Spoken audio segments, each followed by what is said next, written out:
Bir haftadan keyin to'yinglar. Bir haftadan keyin to'y, lekin yuzda holat mana shunaqa yiring oqyapti, gnoyniy, vоспалительный protseslar bo'lyapti yuzda, har xil ugrilar, toshmalar. Birinchi o'rinda albatta aqlli kuzatuvchilarimiz uchun dermatologga borish kerak. Lekin ba'zan buni imkoniyati yo'q yoki xohish yo'q yoki mablag' yo'q doktorga borishga. Demak, buning uchun nima qilamiz? Qimmatmas bo'lgan 3 ta kremdan men sizlarga judayam natijasi zo'r, yiringlarni yo'qotadi, yuzdagi toshmalarni tinchlantiradi va yuzdagi shamollashni yaxshilaydigan krem o'rgatib qo'yaman. Bu kremni tayyorlab qo'yasizlar. Uning uchun sizlarga mana bunaqa idishcha kerak bo'ladi, одноразовый. Uning uchun skrinshot qilib olinglar. Mana shu kremdan kerak bo'ladi. Iloji bo'lsa topinglar.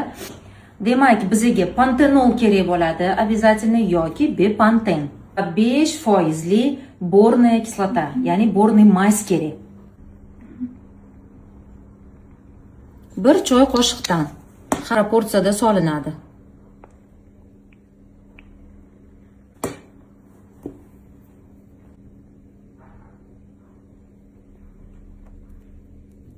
Bularni aralashtirib qo'yasizlar.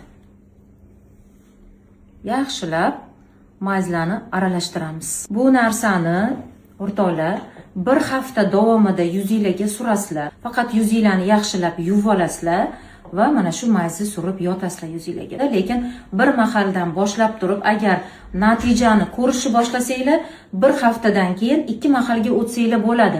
Yana ham yaxshiroq rezultat bo'lishi uchun. Butun yuzga doimiy ishlatish mumkin emas, terini quritib tashlaydi.